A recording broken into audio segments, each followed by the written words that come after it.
Silent Channel. Kabanata 611 hanggang 620. Ang tunay na lakas ni Guyu ay isa ring misteryo sa puso ni Tang Wulan, dahil hindi pa niya nakita si Guyu na todo-todo upang gumawa ng hakbang.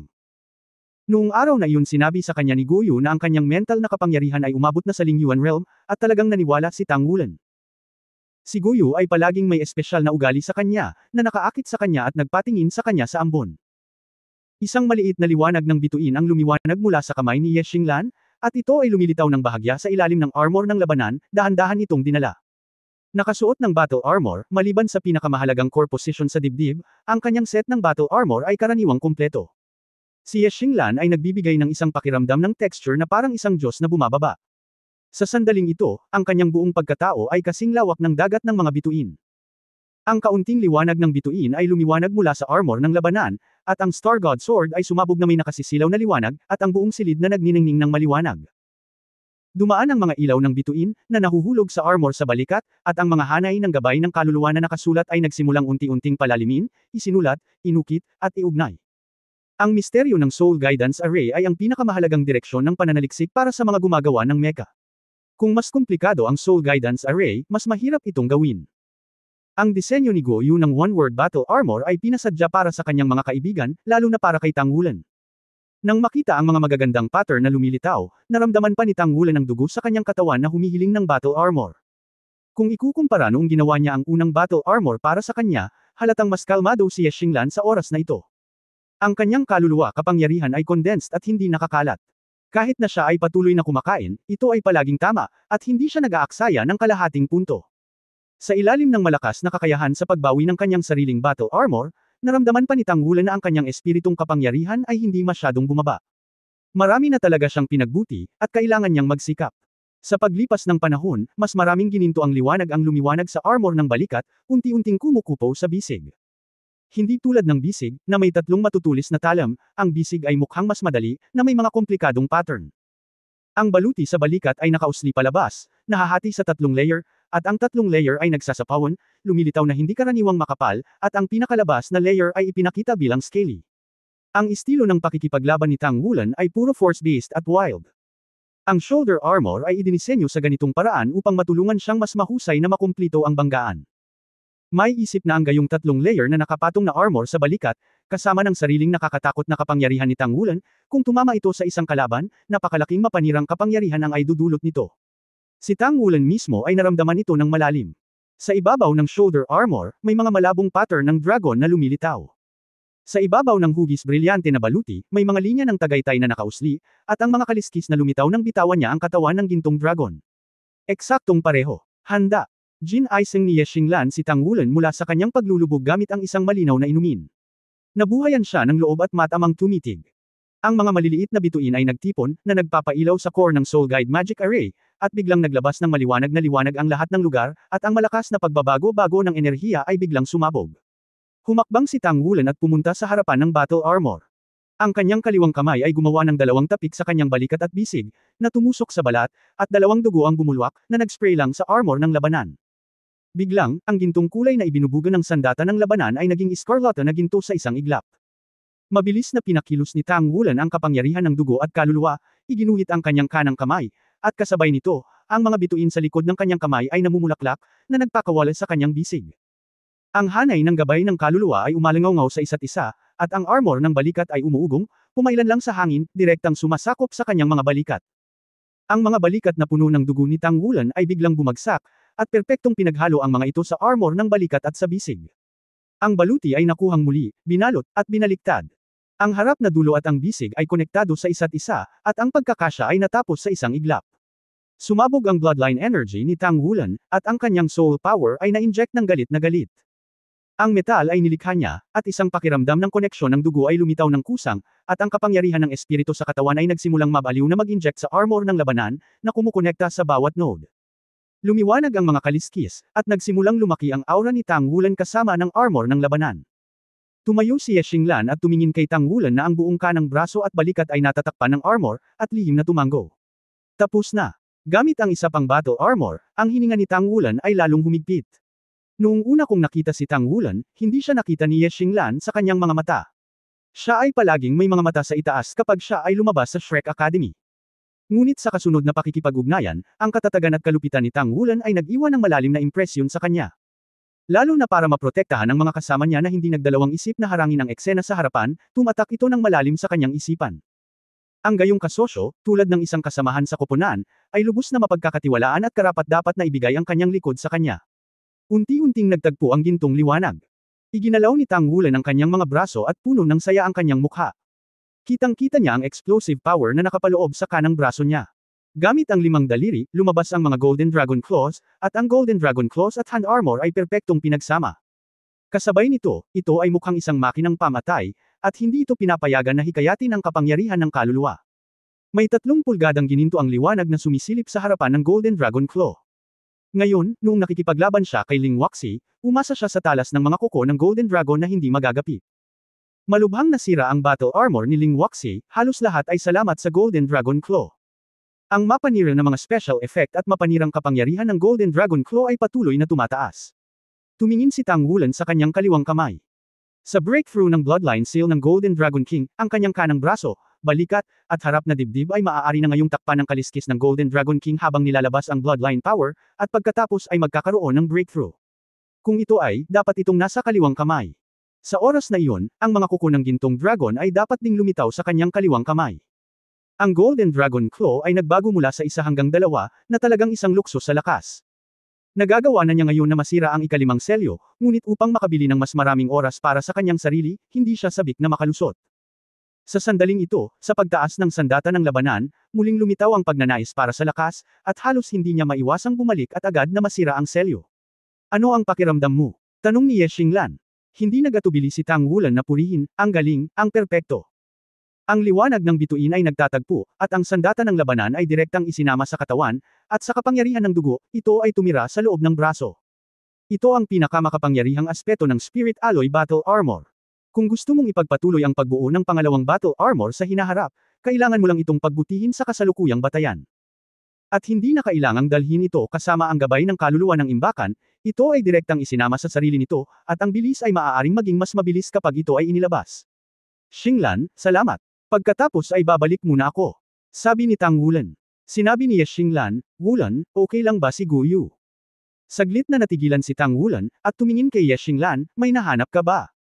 Bahagyang kumunat ang noo ni Ye Xinglan at sinabing, she has been in a bad mood all this time. Madalas niya siyang nakikitang nag-iisa. Hindi ko alam kung ano ang iniisip niya. I think she might be because she joined the Spirit Spreading Pagoda sa simula. Imposibleng maging Shrek 7 Monsters at mabago ang iyong pag-iisip.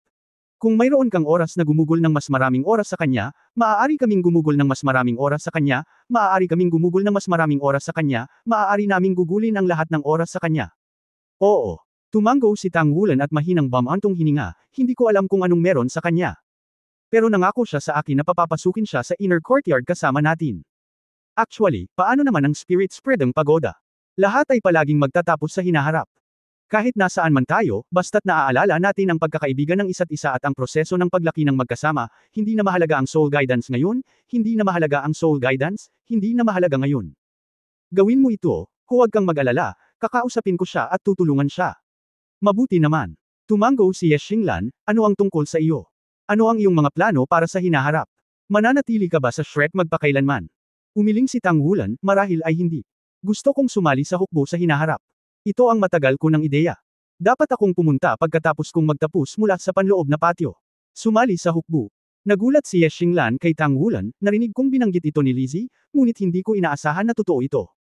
Mas mabuti bang sumali sa hukbo kaysa magsanay sa akademya? Bahagyang ngumiti si Tang Wulan, ito ang ambisyon ko, gusto kong gawin ito palagi, tulad ng layunin ni Guyu na maging isang tao sa Spirit Spreading Pagoda, lahat tayo ay may kanya-kanyang kagustuhan. Paano ka? Dito ka palagi. College, tama. Tumango si Ye Xinglan, ayoko sa mapanlinlang na mundo sa labas, at ang kolehiyo ang pinakamaganda para sa akin. Ganon din si Li Ji, sinabi niyang mananatili siya sa akin sa kolehiyo. Pagkasabi nito ay bahagyang nanlambot ang mga mata niya. Napakaganda. Isipin mo, ano ang magiging tayo sa loob ng 10 taon. Napakagandang bagay na isipin noon. Ngumiti si Ye Xinglan, oo. Siguro nga. Pumunta ka, gusto kong magsanay. Paglabas ng silid ni Ye Xinglan, babalik na sana si Tang Wulan sa kanyang silid, ngunit biglang naisip ang sinabi ni Ye Xinglan, hindi niya maiwasang huminto sa harap ng silid ni Guyu. Marahang kumatok sa pinto. Bumukas ang pinto, at nakita ni Guyu na siya iyon, kaya binuksan niya ang pinto. Pumasok si Tang Wulan at may pagmamalaki na nagsabi, nakuha ko na ang aking pangalawang sandata sa labanan. Ang susunod ay sa iyo. Bahagyang ngumiti si Guyu, hindi ko alam, tingnan natin kung paano ito inaayos ni Xinglan. Anyway, naibigay ko na sa kanya ang disenyo ng pangalawang battle armor. Hindi tinanggap si Tang Wulan, at umupo sa sofa, kumuha ng isang basong tubig sa mesa at humigop ng ilang higop. Hoy, ito ang aking tasa. Medyo galit na tumingin sa kanya si Guyu. Oh, saad ni Tang Wulan at ngumiti, ininom ko pa rin ito, maaari mong hugasan ito mamaya. Gaya ng sinabi niya, muli niyang ibinuhos ang natitirang tubig sa kanyang tiyan. Medyo nahihiyang tumingin sa kanya si Guyu, at ngumiti si Tang Wulan, gusto kong makita kung ano ang hitsura mo ngayon. Huwag palaging magmukhang nasa isip mo ang mundo, okay? 15 taong gulang pa lang tayo, matanda na ako. Mas matanda ka sa akin sa panahong ito, at mayroon kang mga kulubat. Malungkot na yumuko si Guyu, hinawakan ang sarili niyang tsinelas at ibinato kay Tang Wulan, may mga kulubat ka lang. Sinalo ito ni Tang Wulan at nakangiting sinabi, nakarinig na ako ng kanta dati, tinatawag, ang pinakamasayang bagay ay ang tumanda kasama ka. Guyu, sabi mo, tatanda tayo ng magkasama sa hinaharap. Natigilan si Guyu, tumingin sa kanya nang biglang medyo natahimik. Tumayo si Tang Wulan, lumapit sa kanya, tumingkayad, marahan na itinaas ang kanyang mga paa, at muling isinuot ang tsinelas sa kanyang mga kamay. Tumayo ng tuwid, itinaas ang kanyang kamay at hinimas ang kanyang ulo, ngumiti at sinabing, ang iyong buhok ay magulo. Masamang tao. Marahas siyang tinitigan ni Guyu. Magandang gabi. Muling hinimas ni Tang Wulan ang kanyang ulo, ngunit hindi nagtago si Guyu. Wala na siya, ngunit si Guyu ay nakatayo doon sa lahat ng oras, hindi nag-aayos ng kanyang buhok. Pagkaraan ng mahabang panahon, pumunta siya sa lugar kung saan naroon si Tang Wulan at umupo, kinuha ang kanyang tasa, nagbuhos ng isa pang baso ng tubig, at ininom ang lahat ng ito ng sabay-sabay. Ang pinakamasayang bagay ay ang tumanda kasama ka. Tahimik na tumaas ang ambon sa kanyang malalaking mata. Ang unang round ng individual na kompetisyon ng Young Senior Soul Master Elite Competition ng kontinente ay tumagal ng 3 araw upang makumplito. Ang Star Luo Empire ay opisyal na nagpakita ng isang malakas na kakayahan sa organisasyon. Bagamat siksikan na ang Star Luo City, maayos ang mga kaayusan at walang kaguluhan dahil sa kompetisyon. Pagkatapos ng pagtatapos ng unang round ng individual na laban, ang unang round ng double match, team match, at mecha match ay sunod-sunod na nagsimula. Kung ikukumpara sa mga individual na kompetisyon, ang bilang ng mga kalahok at koponan sa natitirang 3 kompetisyon ay mas maliit. Ayon sa plano ng organizer, araw-araw nagaganapin ang unang round ng isang proyekto.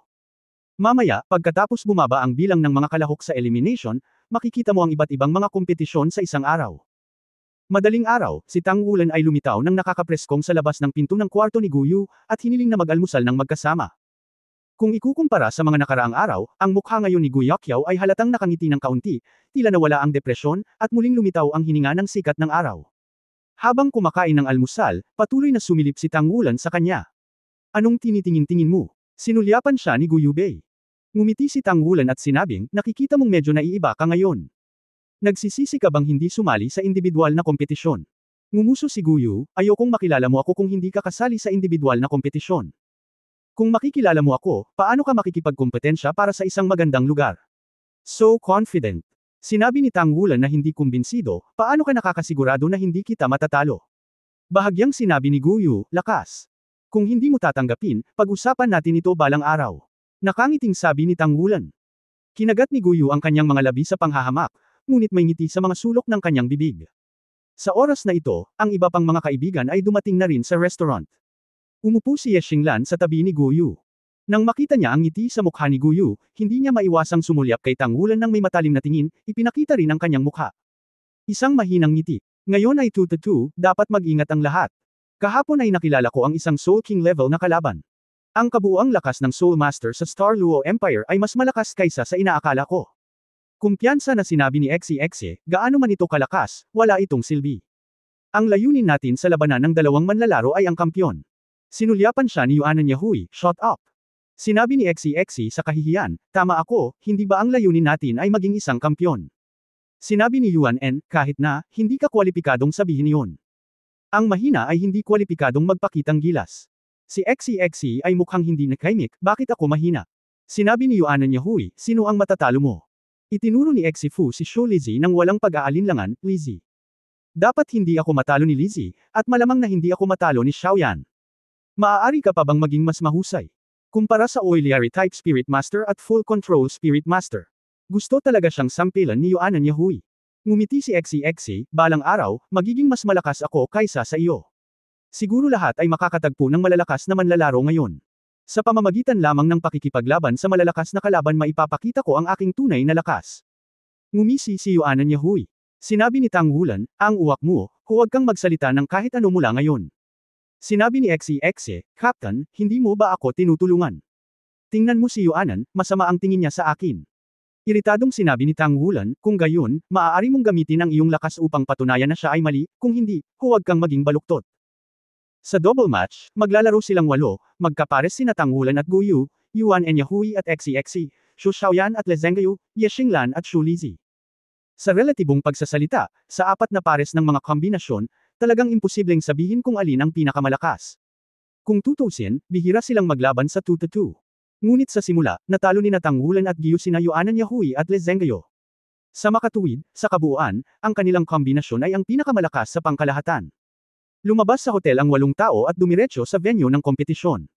Si Wu Changkong ay hindi nanatili sa kanila, ngunit pumunta sa lugar ng kompetisyon ng maaga. Ang Shrek Academy ay opisyal na nag-ayos ng isang espesyal na platform sa panunood para sa kompetisyon. Dahil ang unang round ng nakaraang individual na laban ay nakakalat sa loob ng 3 araw, si Wu Changkong ay talagang nanunood lamang ng laro ni Tang Wulan, at hindi niya masyadong pinapansin ang mga laban ng ibang tao. Ngayon, sa double match, 4 na pares ng mga estudyante ng Shrek Academy ang maglalaro. Bilang isang guro ng pangkat, natural, dapat nating bigyang pansin ang mga kakayahan na ipinapakita ng mga mag-aaral. Ang mga mag-aaral ng Shrek Academy, lalo na ang mga natitirang mag-aaral, ay magkakaroon ng iba't ibang direksyon sa pagunlad kapag ang antas ng paglilinang ay umabot sa isang tiyak na antas. Sa yugtong ito, ang magagawa ng guro ay tulungan silang maiwasan ang mga ditor hanggat maaari. Mayroon ding ilang karanasan. Guidance, as for more things, hindi sila sasali dito.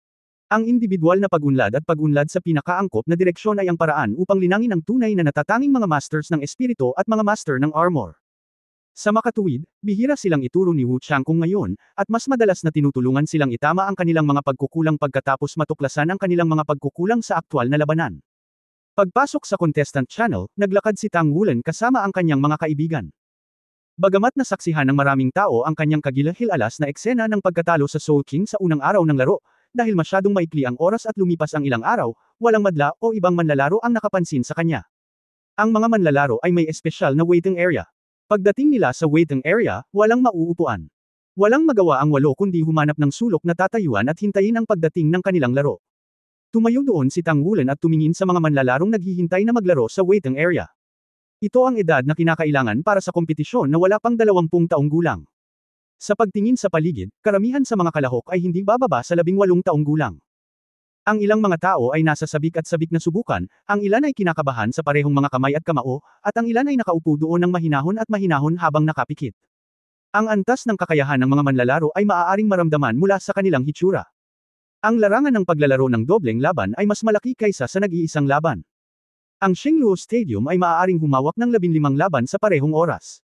Sa makatuwid, kapag ang loterya ay tinawag, ito ay tinatawag na isang grupo ng 15 pares. Pagkatapos ang iba pang mga grupo ng lottery ay ipinakita sa espesyal na screen ng gabay ng kaluluwa. Ang unang bagay na pumupunta rito ng lahat ng mga koponan ay upang mahanap ang lokasyon ng kanilang koponan at mga kalaban mula sa screen na ito. Ang kombinasyon ni Tang Wulan at Guyu ay bilang 116, at ang iba pang 3 grupo ay mula sa 117 hanggang 119. Magkatabi silang 4. Sa ganitong mga kalagayan, mahirap pagsamasamahin kapag gumuhit ng palabunutan. Malinaw, ito ang espesyal na pangangalaga na ibinigay sa kanila ng opisyal ng Star Luo Empire. Ang kalaban ni Tang Wulan at Guyu ay No. 69. Ngunit hindi sila ang unang mga kasamahan sa koponan na lumitaw. Ang laro ay nagsimula ng maaga sa umaga, at ang koponan ng Shrek ang unang naglaro.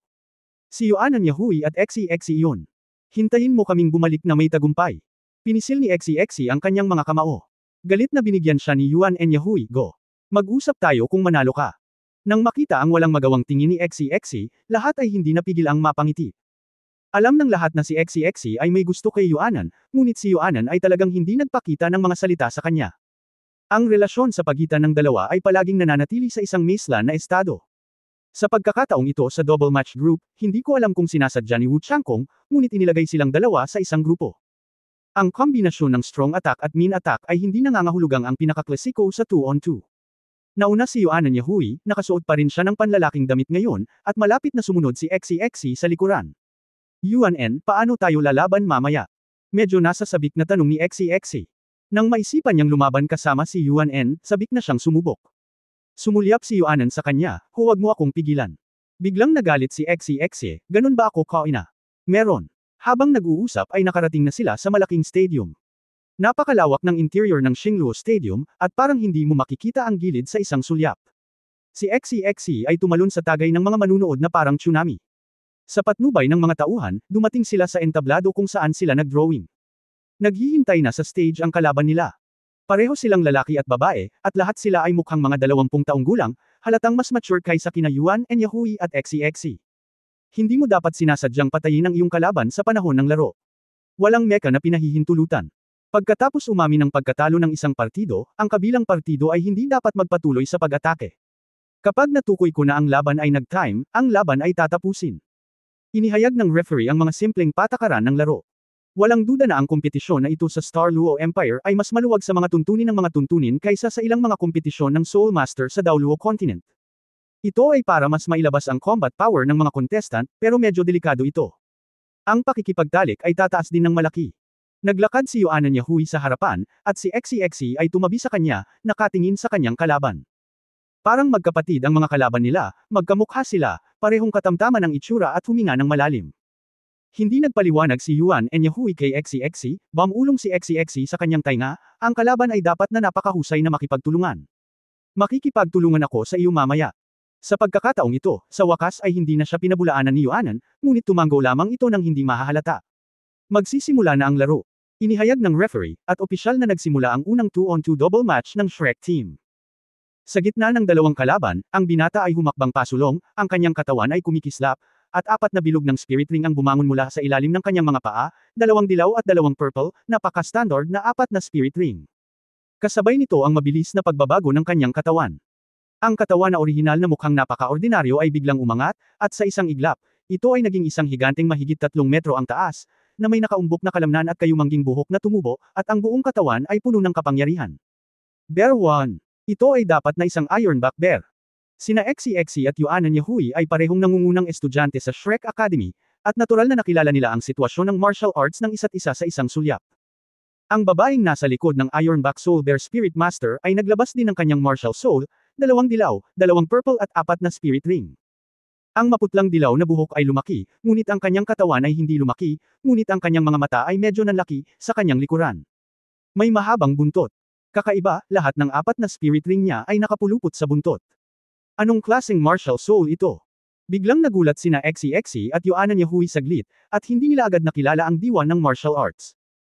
Ang Ironback Spirit Bear ay umungal sa langit, ang unang spirit ring ay kumikinang, at ang buhok sa kanyang katawan ay may sobrang metal na kulay, at ang kanyang likod ay umuumbok, humakbang patungo sa direksyon ni Yuan Yahui at XCXC. Umirap si XCXC at dumulas palabas. Ang kanyang bilis ay tila hindi masyadong mabilis, ngunit malinaw na nagbigay ito sa mga tao ng isang ilusyon na pakiramdam. Natural, gumuhit siya ng arko, at naglakad patungo sa gilid ng Ironback Soul Bear Master.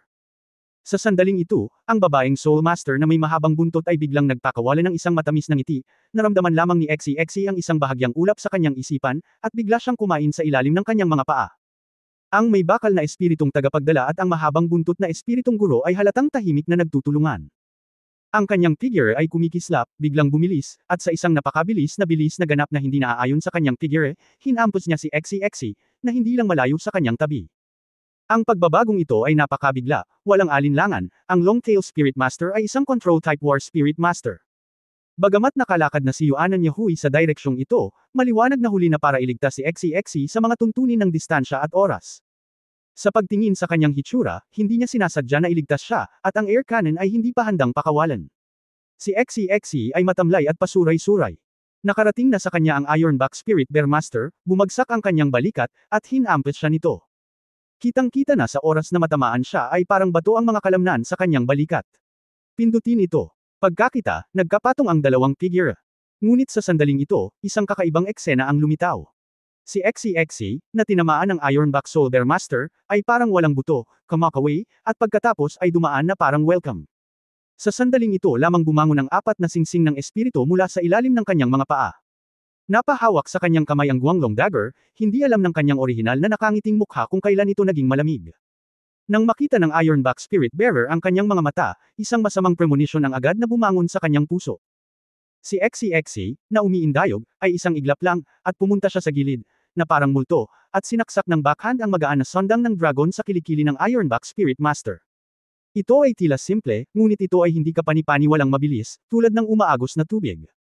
Sa sandaling natusok ang liwanag na sandang ng dragon, ang liwanag ay biglang napigilan, at ang ibabaw ng punyal ay ganap na naging madilim na ginto. Walang tunog ng paglusob sa hangin, walang kaluluwang kapangyarihan ang tumagas, at walang kakayahan ng kaluluwa ang ginamit. Ngunit ito ay isang simpleng aksyon na nagpapadali sa mga kalaban. Napakabilis din ng reaksyon ng Ironback Spirit Bear. Habang nagpapanik, tumagilid ang katawan at malakas na bumagsak ang kanang siko. Nabasag ang Light Dragon Dagger ni Xie. Ang katangian ng Wa ng Spirit Bear Spirit Master ay ang katawan ay kasing tigas ng bakal, at anumang bahagi ng katawan ay isang sandata. Nang makitang nabasag ang bakal na siko, hahawakan na sana nito ang Guanglong Dagger, ngunit ang punyal na sinaksak ni Xie ay biglang nawala, at ang bilis ay muling umilo, at ang iba ay nakarating na sa likod ng Ironback Soul Bear Master. Isang kislap ng kagalakan ang sumilay sa mga mata ng Ironback Soul Bear Spirit Master, ang Ironback ay hindi walang kabuluhan, at ang kanyang pinakamalakas na defensive power ay nasa kanyang likod. Biglang yumuko ang katawan pabalik, basta nasa likod niya si Xie, siguradong matatamaan siya. Ang Ironback ay may likas na katangian, iyon ay pagkabigla. Ang Mingang Type Spirit Master ay tinamaan ng pagkabigla, at karaniwang idineklara niya ang pagtatapos ng kanyang laro. Gayunpaman, walang naramdamang banggaan na nagmumula sa likuran, sakit sa kanyang tadyang, matinding sakit sa tadyang kung saan kakaalis lang ng bakal na siko. Nagulat ang Ironback Soul Bear Master. Isang kirot na may kaunting init ang kumalat sa buong katawan sa isang iglap, at ang katawan ng Ironback Spirit Master ay agad na nanigas. Sa mata ng mga manunood, lahat ng nangyari ay nagawa sa maikling panahon. Habang nanunood sila ng larong ito, makikita nila na ang mga kasanayan sa santuka na ipinakita ni Xie ay puno ng artistikong kahulugan. Una, ito ay tinangay na parang asul na usok, at pagkatapos ay ang buong tao ay mabilis na dumulas, sumalakay, umatras, naglakad-lakad, at tumalikod. Para siyang multo, kumukumpleto ng ilang aksyon sa isang hindi kapani-paniwalang maikling panahon. Sa susunod na sandali ay sinaksak ng Light Dragon Dagger ang kilikili ng Ironback Soul Bearer, lumalayo siya sa pagpindot, lumundag mula sa manipis na hangin, at tinusok ang likod ng leeg ng kalaban. Ang Light Dragon Dagger ay tumapak sa likod ng leeg nito, at ang malaking katawan ng Ironback Soul Bear Master ay tinulak at nahulog sa lupa. Ang gitnang sistema ng nerbiyos ay naharang, at ang epekto ay ganap na kaagad. Kakareact lang ng Long-Tailed Spirit Master sa oras na ito. Ang dati niyang unang kakayahan sa espiritu ay ang panghihimasok sa pag-iisip, isang katangian ng espiritu ngunit hindi isang partikular na malakas na kakayahan sa espiritu ng sistema ng kontrol, ngunit sa pakikipagtulungan sa kanyang kapatid, ang kanyang kakayahan sa espiritu sa bawat oras na parehong makakamit ang medyo magandang resulta, ngunit hindi inaasahan na ang lahat ay naging pagpapanggap ni Xie. Natutunan din ni Xie ang Purple Magic Pupil. Ang pinakamalaking benepisyo ng Purple Magic Pupil ay ang pagpapabuti ng mental power.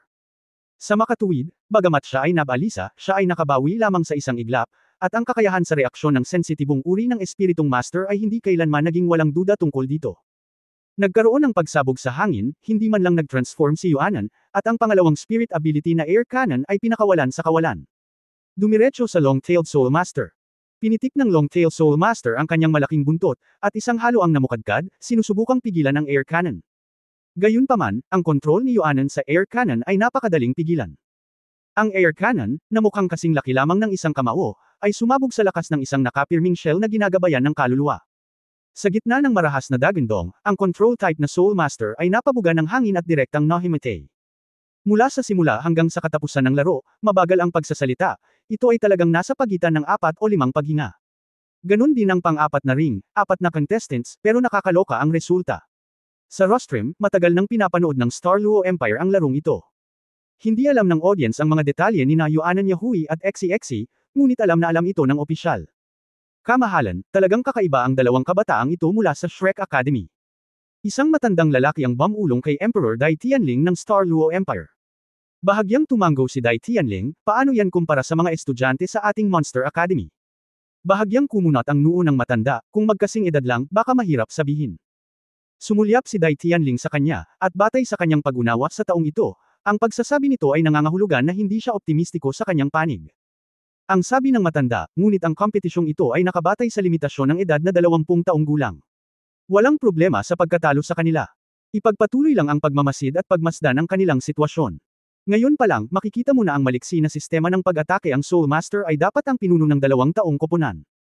Ang kanyang bilis, lakas ng pagsabog, pati na rin ang kontrol sa larangan ng digmaan, at kahit ang mental na kapangyarihan ay hindi talaga maganda ang edad ng Shrek.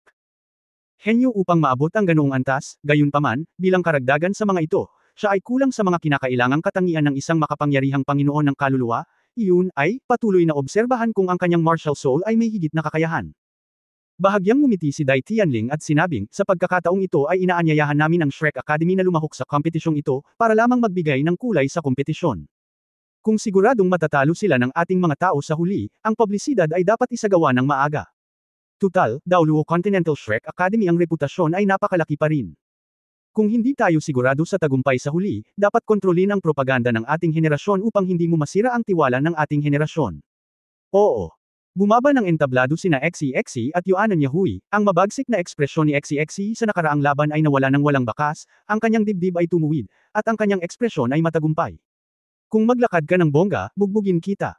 Mabilis na naglakad si Yuan and Yahui ng ilang hakbang, humiwalay sa lalaking ito. Ngumiti si XEXE, hindi ako magaling, sabihin mo lang, hindi ba ako magaling? Pumihit at tumalikod ng ilang beses ng marahan, at natalo ko ang kalaban. Para tumahimik. Hindi ba ako magaling?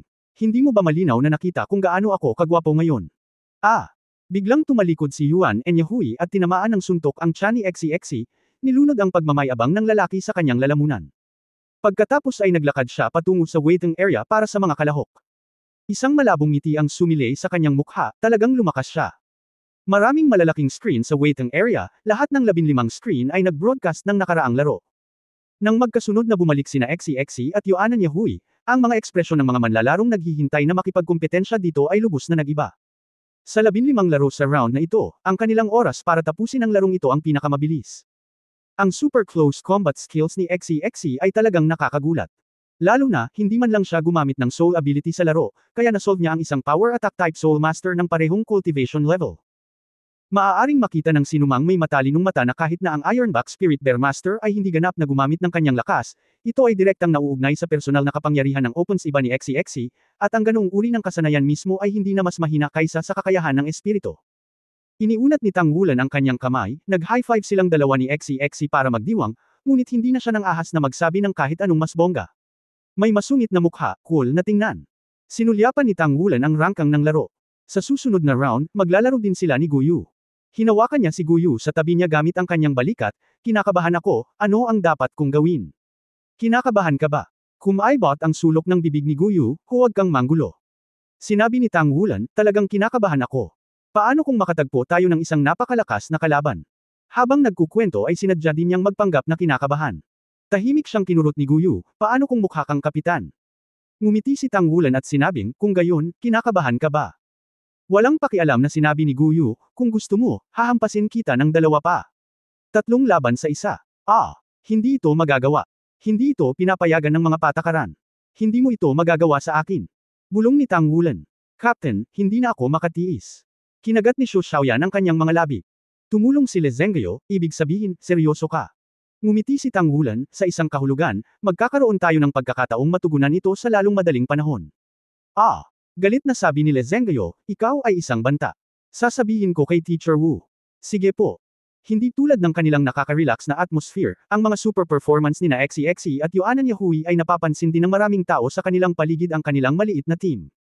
Dahil sila ay nagsama-sama, at si Yuanan Yahui at XEXE ay tila hindi ang mga pinuno ng pangkat na ito, kung gayon, gaano kalakas ang iba pang mga miyembro ng kanilang koponan. Nakilala na ng ilan sa kanila si Tang Wulan, at hindi nagtagal, sa isang maliit na lugar, kumalat ang katotohanan na natalo ni Tang Wulan ng one-word battle armor master sa unang araw ng one-on-one match. Ang laro ay nagpatuloy ng napakabilis, at ang labanan ng dalawang manlalaro ay mas mabilis kaysa sa individual na laro. Kadalasan ang kinalabasan ng isang ganap na banggaan ay maaaring matukoy ang kinalabasan.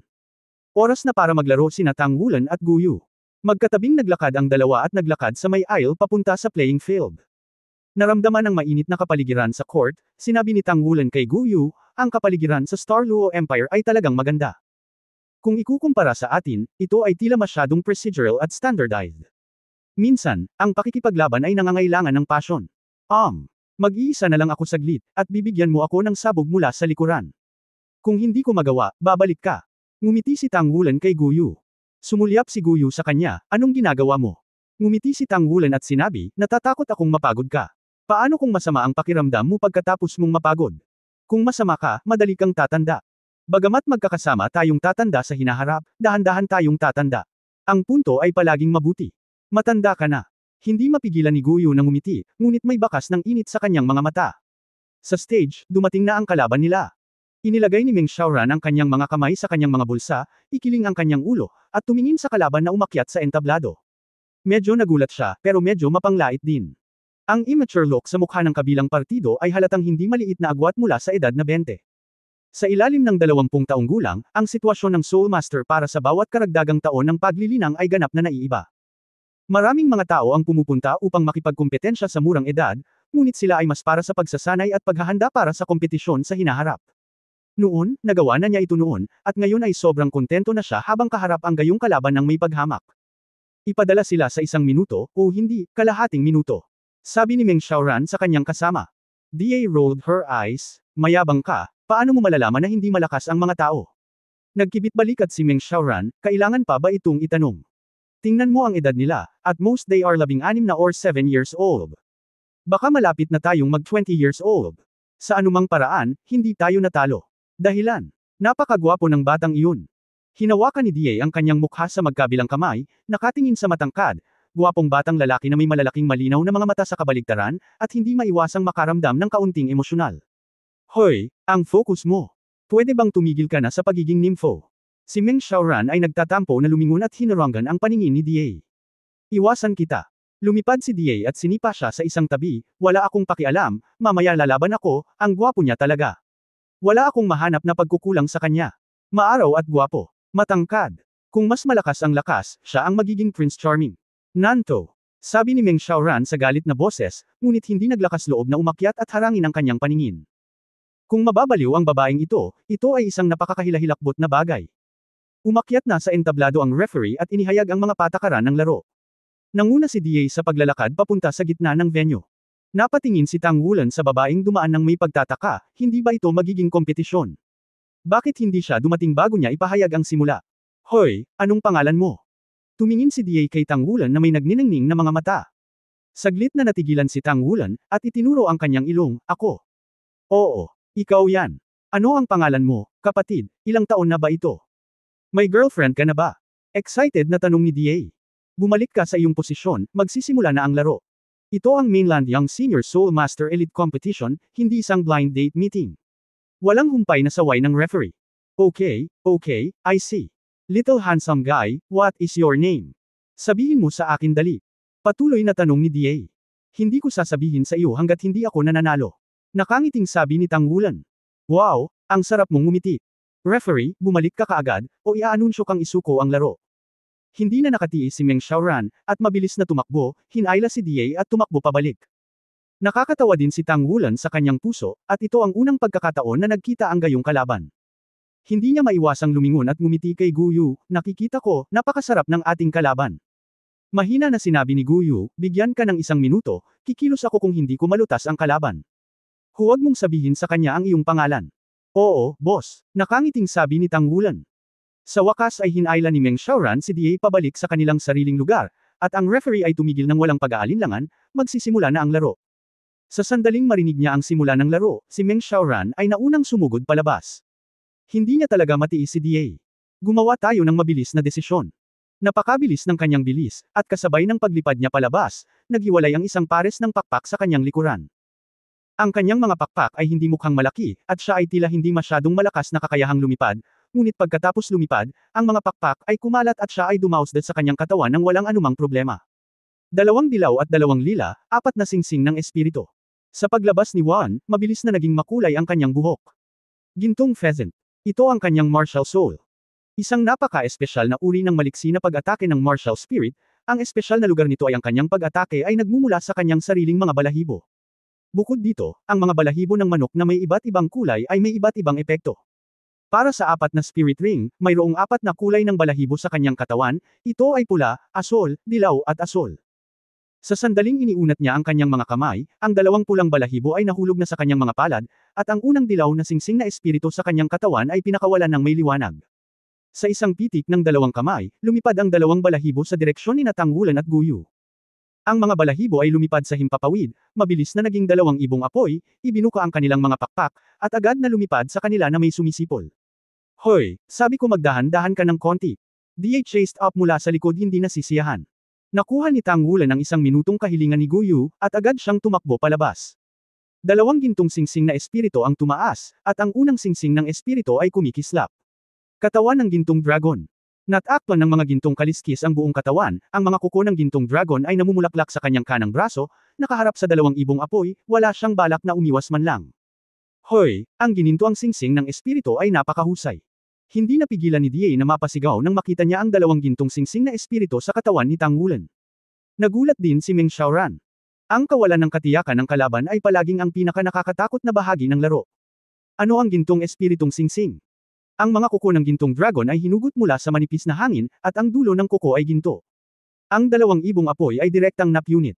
Hinawakan ni Tang Wulan ang lupa gamit ang kanyang kaliwang paa, at ang tao ay malapit na.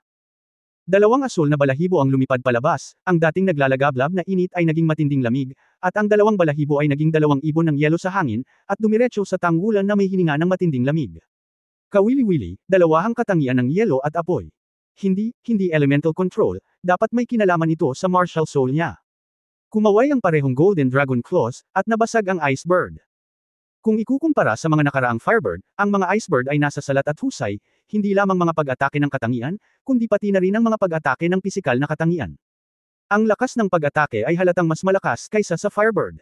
Nang makita na ang momentum ni Tang Wulan ay parang sirang kawayan, at malapit na siya sa kanyang harapan, hindi nag-atubili si Meng Xiaoran na tanggalin ang dalawang dilaw na balahibo sa kanyang ulo at itinapon ito sa lupa. Sa katunayan, ang bilang ng mga balahibo sa kanyang ulo at ang uri ng kulay ay tumutugma sa kanyang espiritong kapangyarihan at ang uri ng kakayahan ng espiritu ayon sa pagkakabanggit. Sa madaling salita, kung gaano karaming beses ang kanyang kabuuang kapangyarihan ng espiritu ay maaaring magpalabas ng bawat kakayahan ng espiritu, magkakaroon ng maraming mga balahibo na mayroon. Natukoy ang bilang ng mga balahibo ng bawat kulay nang ilabas niya ang kanyang martial soul. Ang kanyang martial spirit ay medyo mahigpit, ngunit ang bilang ng mga balahibo ng iba't ibang kulay ay maaaring mabago sa pamamagitan ng pagbawi ng martial spirit at pagpapakawala nito muli. Ang kalamangan ay ang bilis ng pagpapakawala ng mga kakayahan ng espiritu ay mas mabilis kaysa sa mga ordinaryong Panginoon ng espiritu. Sa isang pitik ng balahibo, ang kakayahan ng espiritu ay pinakawalan. Sa sandaling ito, nang makitang malapit na si Tang Wulan, ipinitik niya ang kanyang mga kamay sa lupa, at dalawang dilaw na balahibo ang bumagsak sa lupa, na pumutok ng dalawang malakas na dilaw na ilaw. Ang medyo nakakatuwa kay Tang Wulan ay hindi dalawang lumilipad na ibon ang lumabas sa pagkakataong ito, kundi dalawang malalaking katutubong manok na hanggang 2 metro ang taas. Kulay kayumanggi ang buong katawan, at sa sandaling lumitaw siya, ibinuka niya ang kanyang mga pakpak at sumugod kay Tang Wulan. Medyo interesting ang martial spirit niya. Biglang bumilis ang mga hakbang ni Tang Wulan, kumislap ang kanyang figura, at parang multo siyang dumaan sa pagitan ng dalawang katutubong manok. Ang bilis ng native na manok ay hindi mabagal, ngunit paano may kukumpara ang kabuuang flexibility sa mga tagahanga ng anino ng multo ng Tang sect? Nang mabigla si Meng Xiaoran, nasa harapan na niya ang mga kuko ng gintong dragon ni Tang Wulan. Mamatay! Kakaibang sigaw ni Meng Xiaoran. Munting gwapong lalaki, nandito ako. Tumunog ang boses ni DA, at agad na naamoy ni Tang Wulan ang mabangong simoy ng hangin. Natulala siya saglit, groggy, na nagparamdam sa kanya ng sobrang bigat. Lason. Ang pares ng kombinasyon na ito ay talagang kamanghamanghang. Mayroon ding isang pares ng mga pakpak sa likod ni DA. Isa itong pares ng napakagandang pink butterfly wings. Ang mga pakpak ng butterfly ay pumapalpak, at ang pangalawang singsing ng kaluluwa ay kumikinang, at ang maputlang kulay rosas na ambon ay tumakip sa tagiliran ni Tang Wulan at Meng Xiaoran. Kakaiba, kapag ang ambon na ito ay bumagsak sa katawan ni Meng Xiaoran, ito ay kusang kumalat, para lang hindi ito mahawa sa kanya. Bang! Isang figure ang lumipad na pabaliktad mula sa hamog, at ang dalawang katutubong manok ay bumagsak. Ha! Bulalas ni DA. Nang makita si Meng Xiaoran na lumilipad palabas ng mahigit 20 metro at lumapag sa lupa, halatang nahimite siya. Tinanong niya ang kanyang sarili na ang nakal-alasong fog ay napakabilis na nailabas, at tiyak na may istorbo si Tang Wulan, bakit nabigo si Meng Xiaoran nang hindi man lang pinakawalan ang pang-apat na kakayahan ng espiritu. Ang katawan ni Tang Wulan ay tiyak na mailalarawan sa pamamagitan ng kanyang hindi pangkaraniwang talento. Matapos ang higit sa 2 buwan ng pagdurusa sa dagat, ang kanyang potensyal ay ganap na pinasigla, at ang kanyang lakas ng katawan ay napakataas. Ang ontological tantric method ay lubos na nagpabuti sa kanyang katawan. Ang nakal-alasong ambon ng DA ay hindi partikular na nakakalason, pangunahin dahil sa mga katangiang panggamot nito na parang koma. Bagamat naapektuhan si Tang Wulan, napigilan ng kanyang malakas na physical fitness ang epektong ito sa pinakamababa, at direkta niya itong binaril, at natural itong malulutas. Problema. Ang tunog ni Long Yin, ibinagsak ni Tang Wulan ang kanyang kanang paa sa lupa. Kumalat ang gintong liwanag sa lupa, nagiging maliliit na gintong dragon at nagmamadaling patungo sa DA. Oh! Bulalas ni DA, ang kanyang mga pakpak ay pumapagaspas at lumilipad patungo sa langit. Ngunit dito lamang, ang 8 gininto ang maliliit na dragon ay nasa ilalim niya, at ang 8 maliliit na dragon ay umiikot at lumalangoy, at isang higop ay nagmumula sa lupa. Ang Golden Dragon Shake the Earth ay hindi lamang maaaring mag-oscillate paitaas, ngunit maaari ding humila pababa sa parehong oras. Sa simula, ginamit ni Red Dragon Daoluo ang kamay na ito upang harapin ang mga lumilipad na Soul Master, at siya ay nagil-inang sa sukdulan. Ang pisikal na fitness ni DA ay malinaw na hindi sapat upang labanan ang Golden Dragon at iling ang lupa. Nakipaglaban lang si Dai Wing, at nahulog ang tao mula sa himpapawid. Lumiwanag din ang kanyang ika-4 na spirit ring sa oras na ito, at sinabi ng katawan ni Zhao na umikot habang siya ay nahulog. Ang isang pares ng mga pakpak ng butterfly ay tumaas ng 3 beses, at ang ibabaw ng mga pakpak ng butterfly ay hindi lamang sumabog mula sa isang malaking halaga ng makamandag na ambon, ngunit puno din ng mga matalim na katangian. Dang! Isang Golden Dragon Claw ang biglang pumasok sa high-speed rotating butterfly wing na ito. Ang pakpak ng paru-paro ay naglaslas sa mga kuko ng gintong dragon, na pumutok ng isang malaking kislap, ngunit ito ay biglang tumigil. Nahuli ng Golden Dragon Claw. Muling tinapakan ni Tang Wulan ang lupa gamit ang kanyang kanang paa, at ang napakalaking puwersa ng pagkabigla ay nawala ang lahat ng makamandag na ambon sa hangin, at si DA ay napailing din sa dugo, at ang kanyang buong katawan ay nanigas. Tapos na ang laro. Panalo ang combination no. 116. 40 segundo, ito ang kabuuang tagal ng labanang ito. Hindi talaga nagtulungan sina Meng Xiaoran at DA, at minamaliit nila ang kalaban. Ngunit ang malakas na pisikal na pagtutol ni Tang Wulan ay nag-iwan din ng napakalakas na impresyon sa mga taong nagmamalasakit. Boss, tapos na ang gawain. Ngumiti pabalik si Tang Wulan sa gilid ni Guyu. Nakabawi na si DA sa oras na ito. Hindi siya diretsyong bumaba, bagkus ay hinabol siya mula sa likuran. Little handsome guy, although we lost, can you tell me your name? You are so amazing. You are a perfect little handsome guy. Sa mga susunod na laro, pwede ba akong maging fan mo? Natigilan si Tang Wulan, gusto mong maging fan para makakain ako. Magkano ang kailangan mong kainin para mabusog? Tulala si DA, ngunit hindi mapigilan ni Guyu na mapangiti, sumakit ang kanyang tiyan. Ang pagkuha ng pagkain kasama ang isang mahilig sa pagkain, ito ay talagang. Sa huli, hindi matanong ni DA ang pangalan ni Tang Wulan, ngunit tinakpan ni Meng Xiaoran ang kanyang mukha at bumaba ng stage. Palagi niyang nararamdaman na siya ay medyo hindi mapagkakatiwalaan, ngunit si DA ay talagang kailangang magdagdag ng higit pang mga salita kaysa sa kanyang sarili. Maswerte ang koponan ng Shrek sa unang round ng double match. Hindi rin nakatagpo ng masyadong malalakas na kalaban sina Ye Xinglan, Xu Lizi, Le Zhenggayo at Xu Xiaoyan, at maayos silang pumasa para umabant sa susunod na round. Rostrum. Ang kalidad ng mga estudyanteng ito sa Shrek Academy ay talagang napakataas.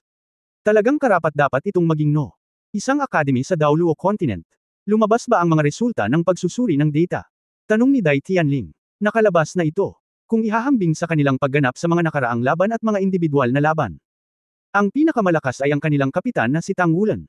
Ang maliit na lalaki ang gumawa ng gulo sa seremonya ng pagtanggap. Hinawakan ito ng matandang katabi niya. Gamit ang isang data sheet. Sa unang individual na laban, natalo niya si Ling Waxi. Bagamat hindi taga Monster Academy si Ling Waxi, siya rin ay itinuturing na pinakamagaling sa ating mga nakababatang henerasyon ng mga Spirit Master. One Word Armor Master.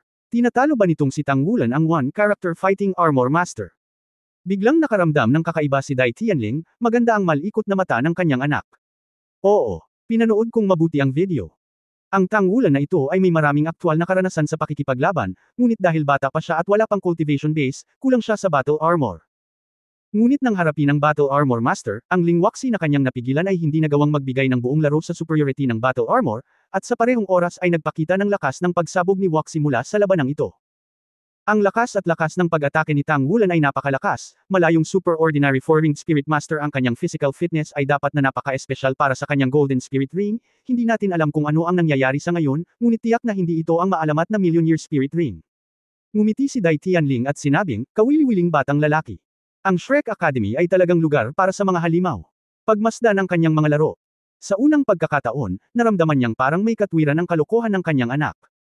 Bilang isang superior, lagi siyang sabik sa mga talento. Bagamat si Tang Wulan ay estudyante ng Shrek Academy, siya ang hari ng isang bansa. Kung nakumpirma na ang batang ito ay ang pangunahing talento na nilinang ng Shrek Academy sa hinaharap, kung gayon. Tang Wulan. Sa pagtatapos ng double match, lumabas ng field si Tang Wulan kasama ang kanyang mga kaibigan, at nakarinig siya ng isang tawag sa sandaling lumabas siya. Lumingon si Tang Wulan at nakita niya si Dai Yuner, na nakasuot ng plain na damit, nagtatago sa sulok at masiglang sumenya sa kanya. Para sa prinsesa, wala talaga siyang magandang impresyon. Lalo na sa dance party noong araw na iyon, direktang ginawa niyang target ng pambabatikos ang sarili. Bagamat wala pa akong nakikita, ngunit pagkatapos bumaba ang bilang ng mga laban, tataas ang posibilidad ng mga Star Luo Empire Elite na iyon na ituring ang kanilang sarili bilang mga kalaban. Gayunpaman, siya ay isang prinsesa pagkatapos ng lahat, at hindi siya masyadong bastos. Kinailangan nilang lumakad, habang ang iba ay nanatili sa kanilang kinaroroonan, nakatingin kay Tang Wulan at sa prinsesa ng may pagtataka. Ang mukha ni Goyu ay napakalmado, habang ang kanyang mga kamay ay nasa bulsa ng kanyang pantalon, tiningnan niya sila ng tahimik. Hello, Your Royal Highness. Ano ang problema? Napanood ko ang laban mo at ang video ng individual na laban. Hindi ka masama. Sabi ni Dai Yuner kay Tang Wulan na naglakad sa harap niya na may matamis na ngiti. Walang tigil na sinabi ni Tang Wulan, okay lang. Ngumiti si Dai Yuner at nagsabi, kailangan mong sumama. Kung nanalo ka sa individual championship, baka ikaw ang pipiliin ko bilang cohort. Pinaikit ni Tang Wulan ang kanyang mga mata, paumanhin, prinsesa, ako ay taga Daoluo Mainland, ngunit wala akong planong manatili dito. Hindi mo dapat ako piliin. Hindi ikaw ang tipong gusto ko. Natigilan si Dai Yuner nang marinig niya ang napakalinaw na pagtanggi ni Tang Wulan.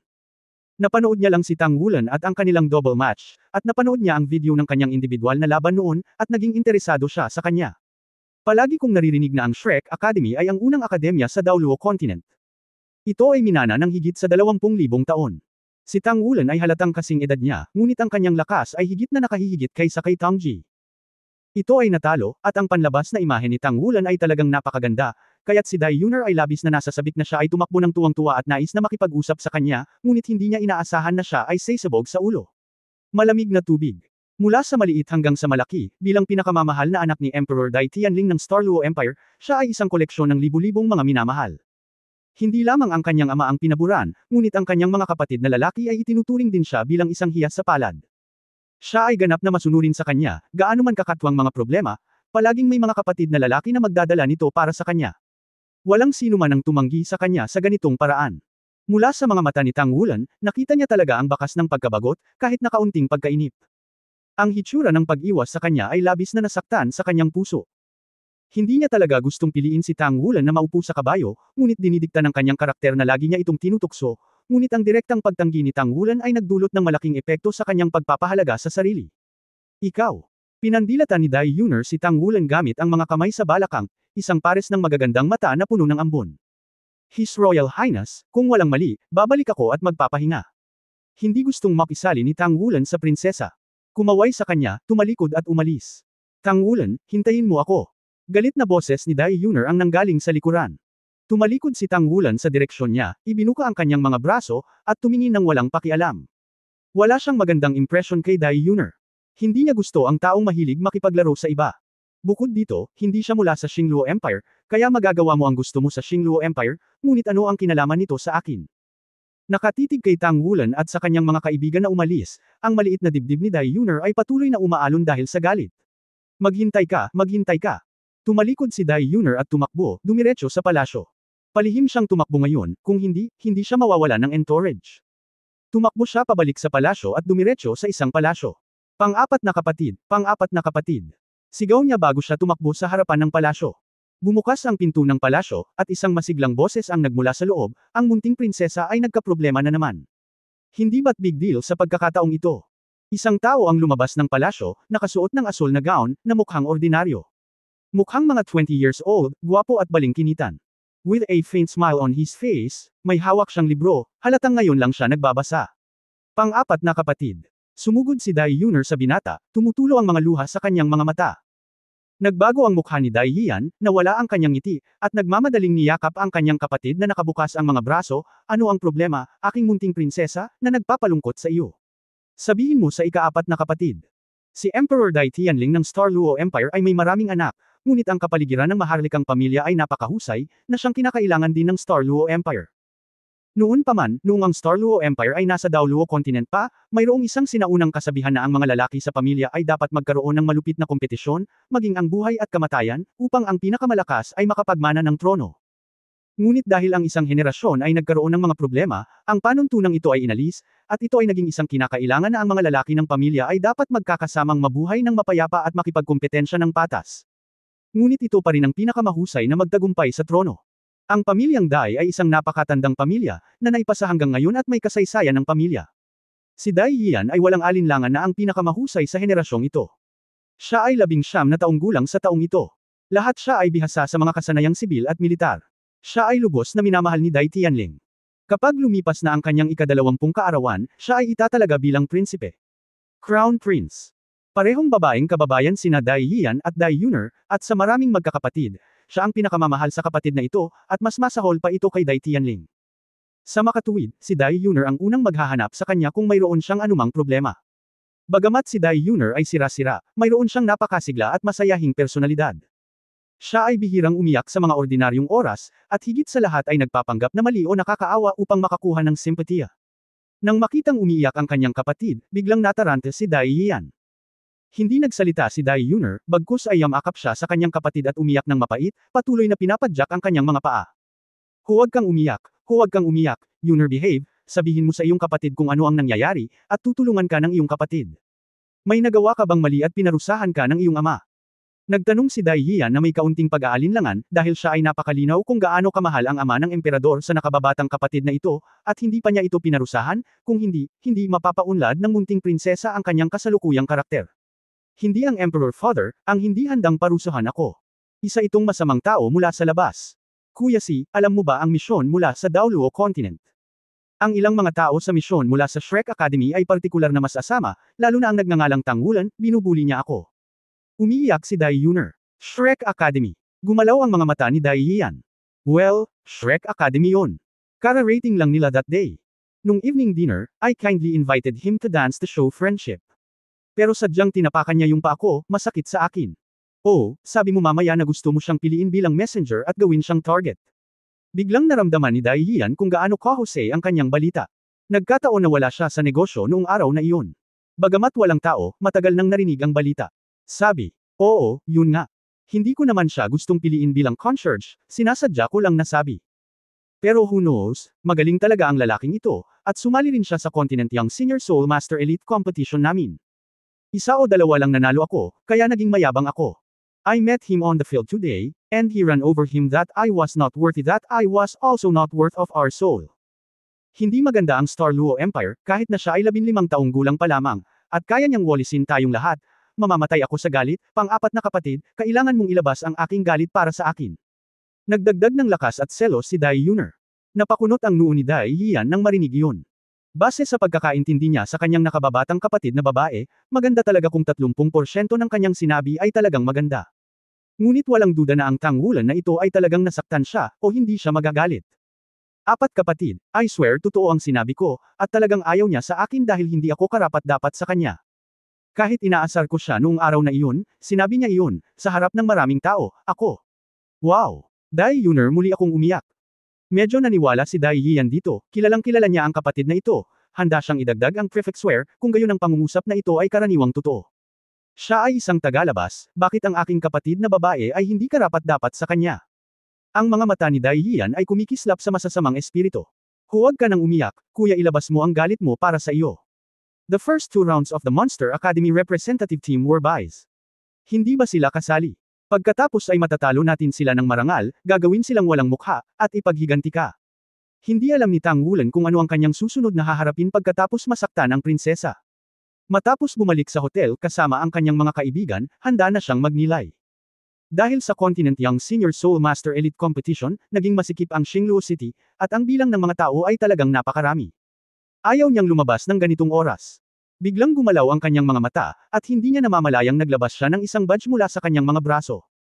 Ang ibabaw ng badge ay naglalabas ng malambot na puting halo, at may lumabas na pattern, na isang pattern na katulad ng isang arrow. Ito ay Tangmen Duhuntang Request Signal. Ang badge na ito sa kamay ni Tang Wulan ay eksaktong Tangsek Duhuntang badge, na mayroon ng bawat duhuntang fighter. Isa siyang white level combatant, at puti rin ang badge. May button sa likod ng badge. Kapag nakatagpo ka ng panganib, pindutin kaagad ang pindutan. Sa loob ng 100 milya, ang sinumang may Tang Sek Dao Soul Hall ay agad na susugod para iligtas. Ang arrow sa harap ay nagpapahiwatig ng direksyon. Hindi nang ahas si Tang Wulan na magpabe, at mabilis na nagpalit ng costume ng Tang Sek Dao Soul Hall, isang puting maskara ang nanatili sa kanyang mukha, tinakpan ng kanyang hood ang kanyang ulo, at mabilis siyang lumabas ng hotel at tumungo sa direksyon ng arrow. Iyon ang unang pagkakataon na nakatanggap siya ng rescue signal mula nang makuha niya ang Tang Sek Dao Soul Hall badge, at kakaiba rin siya sa kanyang puso. Ang Tang Sect ay dapat ang punong tanggapan nito sa Xingluo City sa Star Luo Empire. Paano magkakaroon ng anumang panganib para sa mga miyembro ng Dao Soul Hall malapit sa punong tanggapan? Ayon sa Arrow, hindi siya sumakay ng anumang paraan ng transportasyon, para lamang makahanap ng isang tahimik na lugar na kakaunti ang mga tao hanggat maaari, sumulong ng mabilis, at dumiretso sa direksyon na ipinahiwatig ng Arrow. Pabilis ng pabilis ang pagkislap ng Arrow, ibig sabihin ay palapit na siya ng palapit sa destinasyon.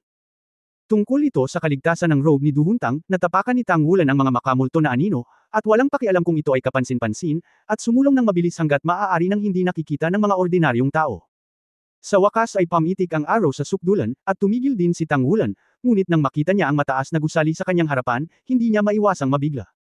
Ito ay parang kastilyo na gusali, simple at kahanga-hanga, na may dalawang malalaking karakter na nakasabit dito, Tang Men. Ang hudyat ng tulong ay nagmula sa Tang Sect. Bukod dito, hindi nagtagal ay nakita niya na may mga Tang Sect Dao Soul contenders na may mga maskara sa kanilang mga mukha na nakadamit tulad niya, mabilis na dumating, ngunit walang tigil, sila ay direktang pumasok sa Tang Sect. Bagamat naguguluhan si Tang Wulan, dali-dali niyang sinundan ang mga concentrated fighters na ito sa punong tanggapan ng Tang Men sa Star Luo City.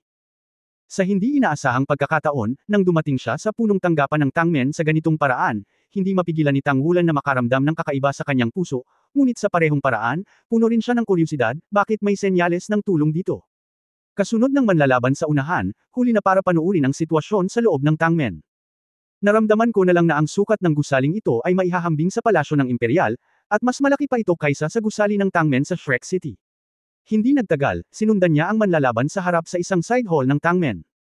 Mayroon ng 20 hanggang 30 mandirigma dito. Ang bawat tao'y nakasuot ng hood at maskara sa kanilang mukha. Ito rin ang mga tuntunin ng Du Huntang. Ang mga mandirigma ay hindi alam ang pagkakakilanlan ng bawat isa, dahil ang privacy ng mga mandirigma ay dapat na protektahan hanggat maaari. Ang nakatayo sa harapan ay nasa likod ang kanyang mga kamay, na may itim na maskara sa kanyang mukha, at ang kanyang hood ay katulad ng iba. Okay, sapat na ang mga tao. Iniunat ng Black Level Fighter ang kanyang kanang kamay, ipinakita ang Black Level Fighter badge sa kanyang palad, at pinindot ang badge upang ihinto ang pagpapakawalan ng signal. Inilabas niya itong senyales para sa tulong.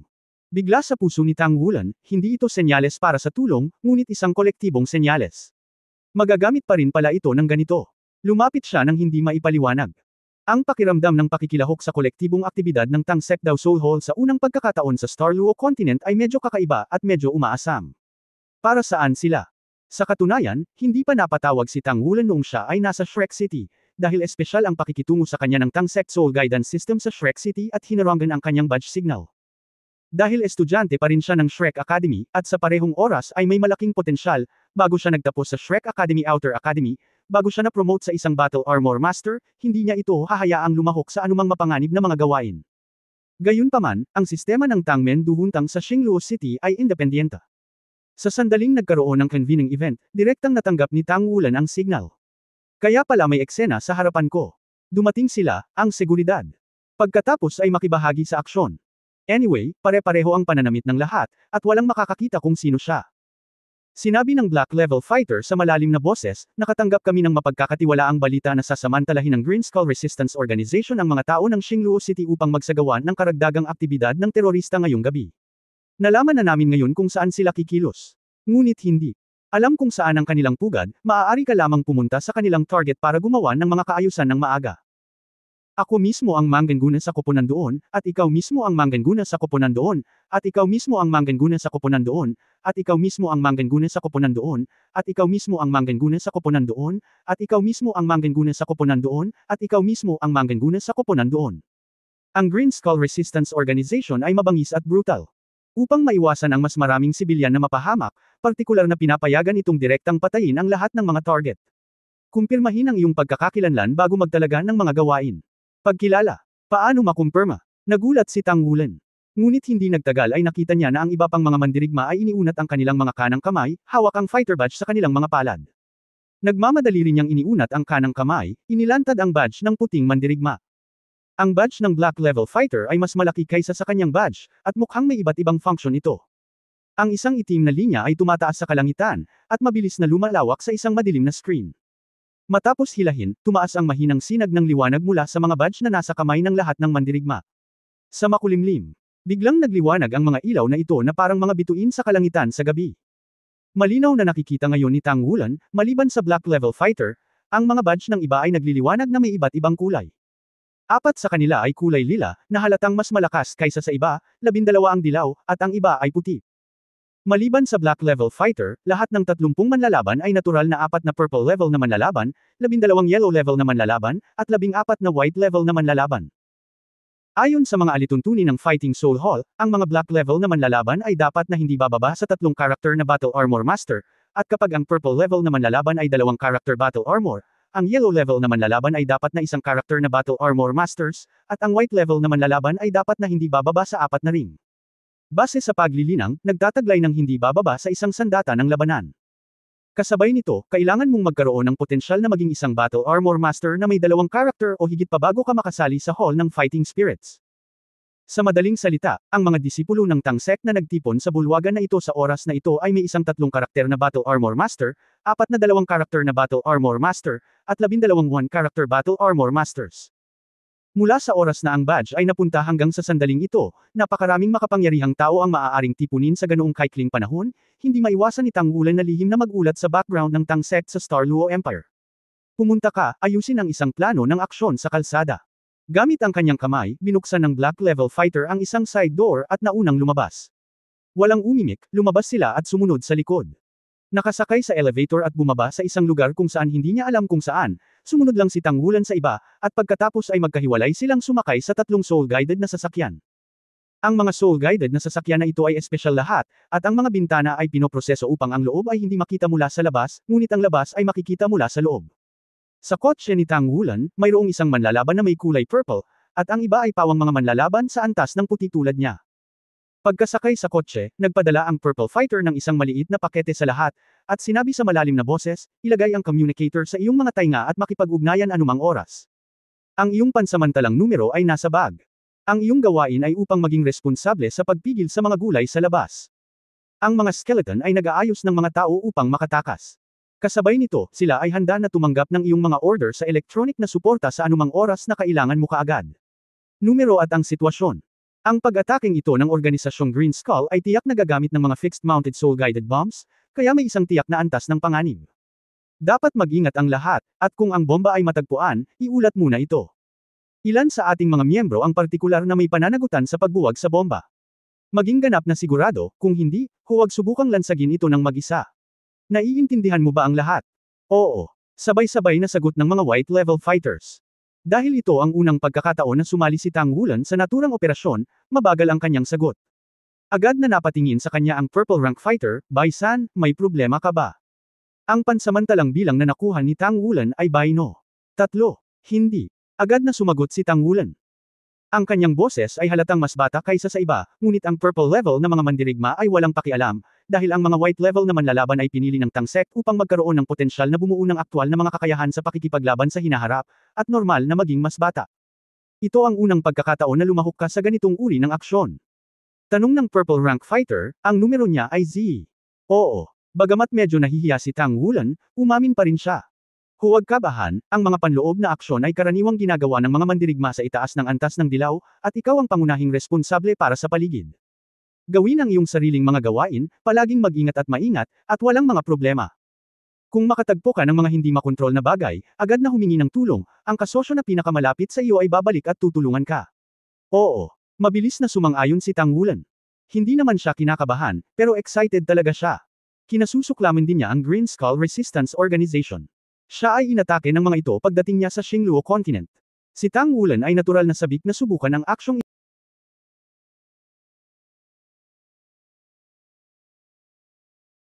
ito laban sa kanila. Stable ang sasakyan, at sunod-sunod na inaayos ni Z. Tiningnan ni Tang Wulan ang tulad ng relo na elektronikong mapa sa kanyang pulso, at pagkatapos ay naging pamilyar sa mga simpleng soul guide device na kanyang ipinamahagi, dinala ang communicator, at inayos ang tunog.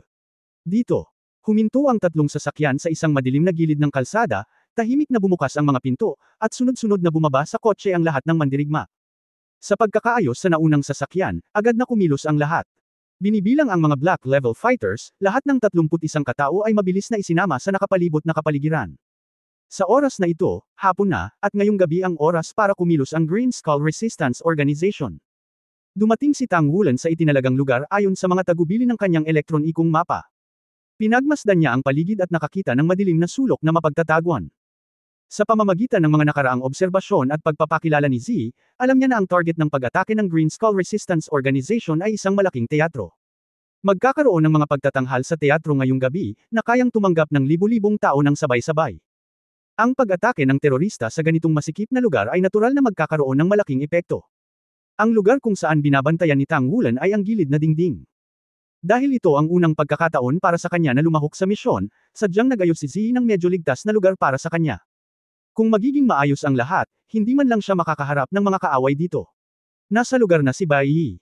Isang boses ang nagmula sa tagapagbalita sa kanyang tainga, at si Tang Wulan ay nagmamadali ring nagulat ng kanyang sitwasyon, nakalagay na si Bai San.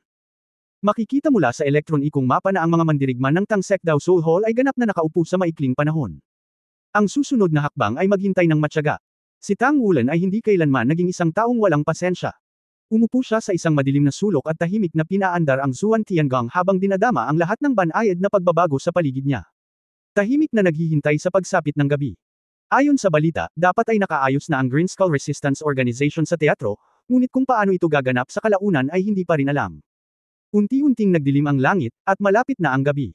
Bilang kabisera ng Xingluo Empire, ang Xingluo City ang orihinal na pinakamalaking lungsod.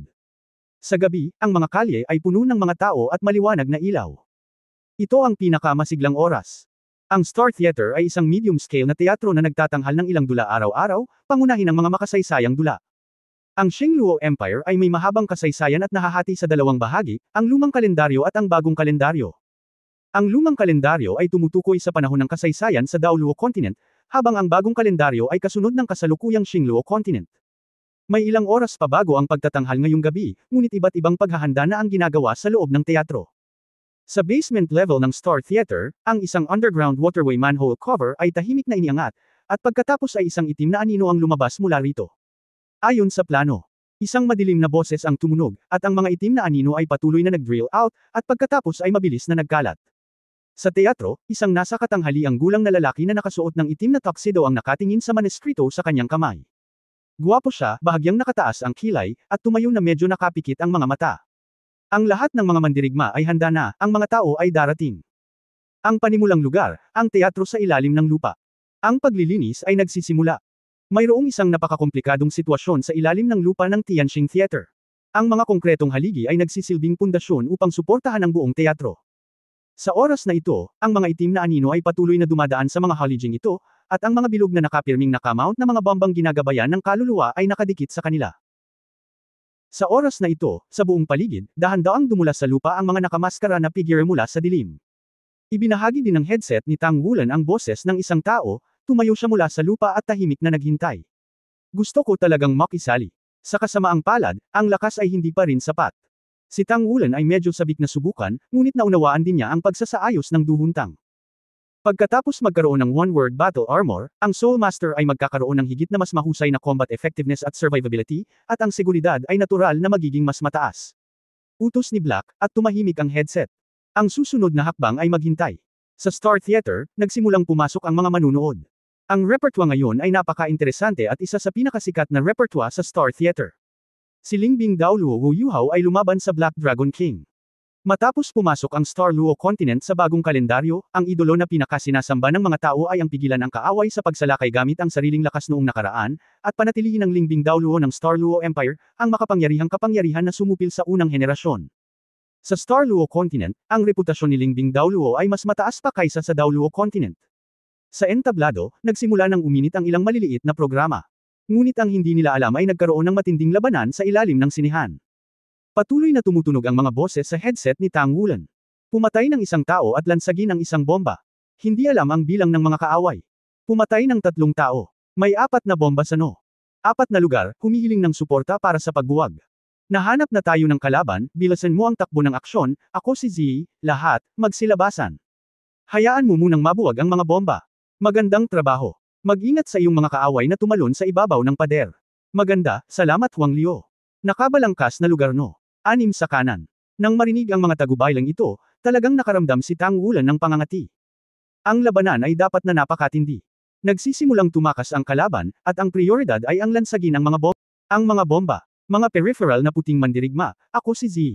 Bigyang pansin ang lugar na iyong pinagtatanggol, at isang maliit na bilang ng mga kaaway ang tumakas. Kapag nahanap mo ito, patayin ito kung magagawa mo. Iulat ang sitwasyon anumang oras. Lumiwanag ang mga mata ni Tang Wulan, at kumislap ang liwanag sa kanyang mga mata, at mabilis na pinakawalan ang katawan ng gintong dragon. Sa kanang braso, ang mga kuko ng gintong dragon ay nagpakita ng gininto ang liwanag. Kasabay nito, ang kaunting liwanag ng bituin ay nagtagal, lumitaw ang dalawang battle armor na sumasakop sa buong kanang braso at kanang balikat, mabilis na nag-adjust sa pinakamalakas na estado. Katatapos lang niya nito, at biglang, na may, swish, isang maitim na figure ang sumugod sa dingding mula sa loob ng teatro. Asshole, ito ay mula sa Tangsek Dao Soul Hall. Ang 7 antas na fixed installation na soul-guided shell ay handa ng paputukin. Ilibing silang lahat sa loob. Isang boses na puno ng galit ang umalangaw sa dingding. 7 antas na fixed-mounted soul-guided shell. Napakalinaw ni Tang Wulan tungkol sa pag-install ng Soul Guidance Cannonball. Ito ay isang napaka-nakakatakot na pag-iral sa Soul Guidance device.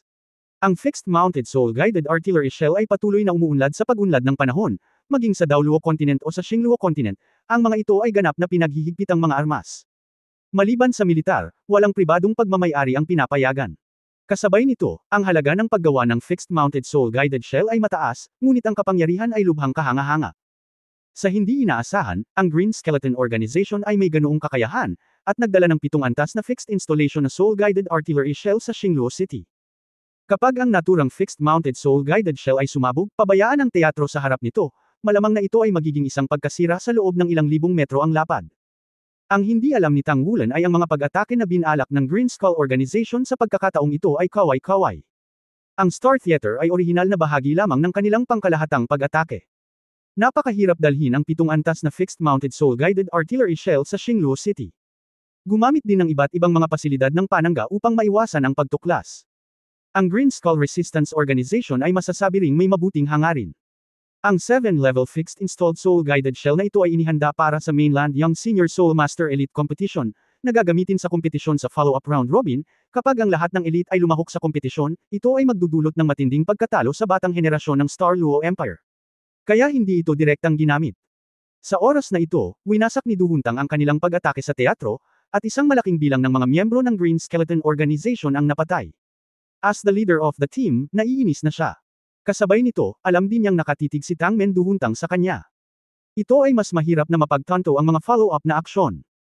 Naging masama lamang ito sa lakas ng loob, at direktang handang pakilyusan itong 7 antas na fixed-mounted soul-guided artillery shell.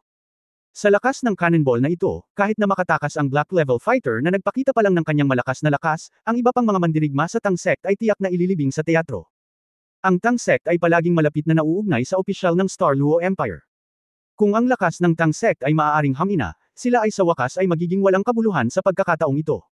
Sa oras na ito, umabot sa 4 na miyembro ng Green Skull Resistance Organization ang sumugod sa pader. Ang lalaking may ulo ay nakasuot ng madilim na berdeng damit, at ang kanyang mga kamay ay kumikislap, at isang malaking kanya na higit sa 1 metro ang haba ay lumabas sa kanyang mga kamay. Nakaramdam si Tang Wulan ng pangangilig sa anit sa sandaling lumitaw ang shell na ito. Sa mga shell, may makapal na nakapak na magic pattern, na naglalabas ng malabo at madilim na kapaligiran, at ang pakiramdam ng horror ay naramdaman na lamang ni Tang Wulan na siya ay mapapawi anumang oras. Ito ang unang pagkakataon na nakakita siya ng ganoong mataas na antas na fixed-mounted soul-guided shell. Paano gawin? Sa oras na ito, sa gitna ng 3 tao sa dingding, ang ulo ng tao, na nakasuot ng maitim na kulay ube na baluti sa labanan, ay bumangon na may 7 singsing na espiritu. Sa paghusga mula sa estilo at pagiging komplikado ng armor ng labanan, siya ay tunay na isang master ng sandata ng labanan na may 2 karakter. Bitbit niya ang nakapirming Soul Guidance Cannonball sa kanyang mga balikat, at nagsimula na ang 2 kasamahan niyang maglagay ng parang pedestal sa dingding. Ang fixed-mounted soul-guided shell ay hindi gaanong madaling ilunsad, at ang kanilang mapanirang kapangyarihan ay napakalaki. Dapat silang dumaan sa base kung nais nilang matiyak ang kaligtasan ng kanilang buhay habang naglulunsad. Magmadali ngayon. Tinanong ni Tang Wulan ang kanyang sariling lakas ay imposibleng pigilan ng 4 na taong ito, silang lahat ay mga Master Armor ng labanan. Mayroon ding 2 character fighting armor master, ipinadala niya ito ay katumbas ng isang tupang pumapasok sa bibig ng tigre. Hindi siya kumikibo, nag-concentrate at nagpipigil ng hininga, at hindi siya nagpaalam sa kanyang mga kaibigan sa unang pagkakataon. Dahil alam niyang hanggat nakabuka ang bibig niya ay malalantad agad siya. Kung ang mga miyembrong ito ng organisasyong Green Skull ay tumalon mula sa dingding at agad na sumabog, pagkatapos ay ang lahat ay tapos na. Teka, ngayon lang ako maghihintay. Sa kanyang noo, lumalabas ang makapal na pawis, at naramdaman ni Tang Wulan sa unang pagkakataon na napakalapit na niya sa kamatayan. Ang 4 na miyembro ng organisasyong Green Skull ay napakahusay na inayos ang pedestal, at ang mga nakapirming nakamount na soul-guided shell ay inilagay sa pedestal. Sa oras na ito, tumunog ang tagapagbalita sa tenga ni Tang Wulan, ang lahat ng mga puting mandirigma ay nag-uulat ng sitwasyon, ang mga panloob na bomba ay nalinis na, at lahat ng mga tauhan ay mabilis na tinugis ang tumatakas na kalaban. Bai, normal. Bai, normal. Isang malakas na ulat ang tumunog, ngunit si Tang Wulan ay nanatiling hindi kumikibo at hindi gumawa ng ingay. Nakatitig ang mga mata niya sa sitwasyon sa dingding. Mabilis kong naisip ang iba't ibang posibleng opsyon sa aking isipan. Sige, withdraw na tayo. Sa dingding, ibinuko ng 2 karakter na Green Skull Battle Armor Master ang mga pakpak nito sa likod ng Battle Armor, at sa isang malakas na suntok, tumaas ito sa kalangitan, at ang 3 pa ay mabilis na lumayo. Sa pedestal, nagsimulang lumiwanag ang mga pattern ng liwanag, at kitang-kita na regular itong inilunsad. Sa bilis ng Armor Master, tatagal lang ng 10 segundo para makaalis sa explosion range. Sa madaling salita, hindi hihigit sa 10 segundo, ang 7 antas na fixed-mounted soul-guided shell na ito ay ilulunsad. Kakampi ko ang kalaban, ako ang White 3. Mayroong 7 antas na fixed-installed soul-guided shell, lahat ay agad na lumikas. Sumigaw si Tang Wulan, ang kanyang katawan ay sumambulat sa isang iglap, at isang asul na pilak na baging ng damo ay naitapon na. Nakabalot sa pedestal, humihila ng buong lakas. Ang kanyang kasalukuyang paraan ay isa lamang, at iyon ay ang baguhin ang direksyon ng paglulunsad ng nakapirming nakamount na shell na ginagabayan ng kaluluwa. Hilahin. Hindi gumalaw. Ang liwanag na pattern sa shell ay biglang lumakas. Hindi maganda. Agad na napagtanto ni Tang Wulan na hindi ito maganda. Walang alinlangan na pagkatapos na ang nakapirming nakamount na shell na ginagabayan ng kaluluwa na ito ay pumasok sa proseso ng paglulunsad, kapag may iba pang pagbabago, ito ay sasabog sa sarili nitong. Ang oras ng self-detonation ng isang fixed-loaded soul-guided shell ay 3 segundo. Sa madaling salita, 3 segundo na lang ang natitira kay Tang Wulan sa oras na ito. Hindi sapat ang 3 segundo para makalabas siya sa explosion range. Pagkatapos ng 3 segundo, ang lahat dito ay magiging mga durog na bato.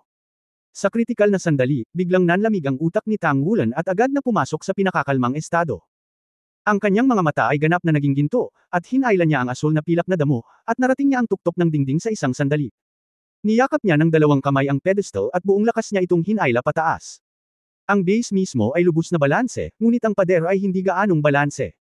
Sa ilalim ng napakalaking puwersa ni Tang Wulan, ang buong base, kasama ang 7 antas na fixed-mounted soul-guided artillery shell, ay direktang hinayla pataas mula sa dingding.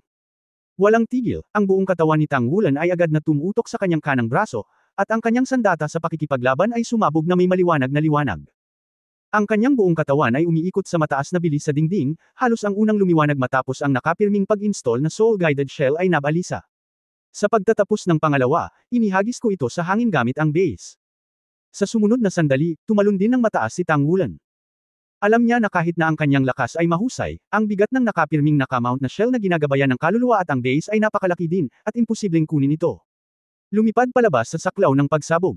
Sa makatuwid, kailangan pa niyang ibigay ang kanyang lakas sa pangalawang pagkakataon. Sa sandaling bumangon ang isang tao, isang gintong liwanag ang pinakawalan mula sa kanya. Ito ang gintong wika na mabilis na lumago. Kasabay ng paglitaw ng gininto ang wika, agad itong nakakabit sa isang asul na pilak na damo, at ang asul na pilak na damo ay biglang bumukol.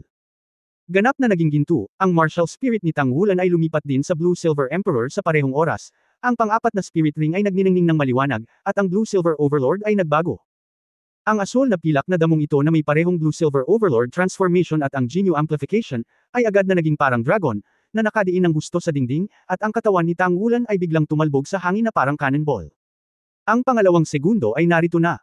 Sa susunod na sandali, naabutan na ng mga taong Tang Wulan ang mga nakapirming shell na ginagabayan ng kaluluwa sa hangin. Ang tirador na ito ay nagpadala sa kanya sa taas na higit sa 300 metro. Ang tao ay nasa himpapawid, hinahabol ang nakapirming naka-install na shell na ginagabayan ng kaluluwa, at sabay-sabay niyang itinulak palabas gamit ang dalawang kamay ng buong lakas, at lumitaw ang isang malaking gininto ang ulo ng dragon, na siyang gintong dragon na nanginginig sa kalangitan. Sa oras na ito, ang Golden Dragon ay nanginginig sa kalangitan, at ang nangyari ay hindi isang purong pag-atake, ngunit isang todo tulak.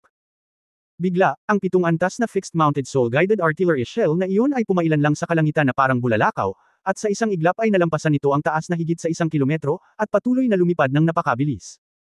Ang cannonball at ang base ay ganap na nakagat sa gintong ulo ng dragon na binago ng gintong dragon. Boom! Ang kahangahangang kinang ay namumulaklak ng mataas sa kalangitan sa isang iglap, at ang nakakatakot na lakas ng pagsabog ay agad na ginawa sa kalangitan na tila nag-apoy ng malalaking paputok. Ang mga paputok ay makulay, na may kakilakilabot na lakas ng pagsabog, na naging dahilan upang ang buong kalangitan ay mapunit mula sa isang parang itim na butas. Sa tulong ng salpok, naabutan ni Tangulan ang fixed-mounted soul-guided shell sa 300 metro, ngunit pumailan lang siya sa humigit kumulang 500 metro sa hangin at sabay na inilunsad ang shell. Sa oras na ito, ang mataas na pagsabog ng 7 antas na fixed-mounted soul-guided shell sa kalangitan ay agad na nagdala ng nakakatakot na shockwave, tulad ng isang fly swat, at agad siyang binaril pababa mula sa taas na 500 metro. Naramdaman lamang ni Tangulan ang pagsikip ng kanyang dibdib, at ang kanyang buong pagkatao ay tila dinurog ng shockwave. Lahat ng damit niya ay naging fly ash sa isang iglap, kasama na ang maskara sa mukha niya. Ang tanging magagawa niya ay palayain ang kanyang gininto ang dragon na dominasyon sa isang iglap. Mga kasanayan sa kaluluwa. May marahas na kidlat ng kaliski sa kanyang katawan. Ngunit ang epekto ng pagkawasak ng langit at lupa ay masyadong malakas, at ang katawan ng Golden Dragon Overlord ay kumandat ng ilang segundo bago ito napawi. Nagbuga si Tangulan ng isang subo ng dugo, at malapit na itong tumama sa lupa sa isang iglap. Sa sandaling ito, isang maitim na gininto ang figure ang bumangon mula sa langit, sinalulang si Tangulan na bumaba mula sa langit. Kasabay nito, ang isang grupo ng madilim na gininto ang sinag ng liwanag ay namumulaklak sa hangin, na nagiging isang magaan na kurtina, na humaharang sa shockwave mula sa pag-ikot pababa. Ang dark golden armor ay sumasakop sa buong katawan, ang mga pakpak ay nakabuka sa likod, at ang battle armor ng buong katawan ay nagniningning na may kahangahangang pattern, na kung saan ay eksakto ang 3 character battle armor. Itim na one-shot. Nang marinig ang nagmamadaling pagbabalik ni Tangulan, nagmamadaling lumabas si Hei sa unang pagkakataon, ngunit dahil nasa ilalim siya ng lupa noon, ang paglusob sa gusali ay bahagyang naantala. Sa makatuwid, nang sumugod siya sa dating kinalalagyan ni Tangulan, nakita niya ang isang eksena kung saan hinahabol ni Tangulan ang fixed-mounted soul-guided shell sa hangin, at pagkatapos ay malakas na itinulak ito palabas. Pagkatapos ay dumating ang nakakagulat na pagsabog. Kung hindi siya nagpakita sa oras, mahuhulog si Tangulan mula sa ganoong kataas na altitude, kasama ang epekto ng shockwave, natatakot ako na hindi siya mamatay o maging kalahating kapansanan.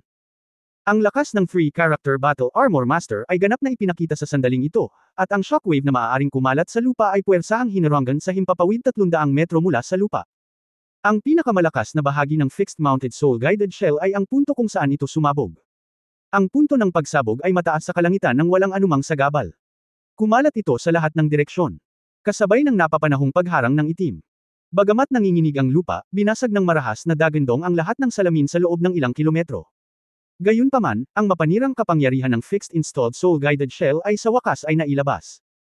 Nahulog si Hei mula sa langit, ang kanyang mga pakpak ay nagsalubong sa kanyang likuran, at isang bakas ng takot ang sumilay sa kanyang mga mata. Bagamat umaasa sa proteksyon ng 3 character battle armor, sigurado siyang makakaligtas sa gayong malaking pagsabog. Gayunpaman, sa buhay na lugar na ito, gaano karaming tao ang talagang makakaligtas. Ang mga miyembro ng Fighting Soul Hall, kahit na sila ang Purple Rank Fighters, ay walang alinlangan na mamamatay ng walang paghahanda. Isang malambot na espiritong kapangyarihan ang bumuhos sa katawan, ito ay si Zuan Chengang. Ang kapangyarihan ng espiritu na itinurok ni Hei sa katawan ni Tangulan ay mabilis na nagkaroon ng bisa, pinakinas ang kanyang nagmamadaling chi at dugo.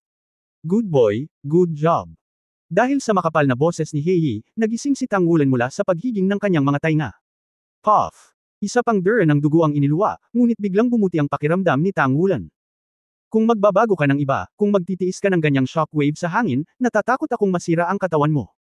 Ngunit dahil sa kanyang nakakatakot na pisikal na kalidad, kasama ng proteksyon ng katawan ng Golden Dragon Overlord, sa wakas ay hindi na siya nakaranas ng labis na trauma. Sa malakas na kakayahan sa pagbawi ng bloodline ng Golden Dragon King, tiyak na mabubuhay siyang muli bukas ng umaga. Sa sandaling ito, isang grupo ng mga figure ang lumipad palabas mula sa Star Theater, pinapanood ang nakakatakot na liwanag na nagtagal sa kalangitan, halos lahat ng mga mata ay nagpakita ng matinding takot.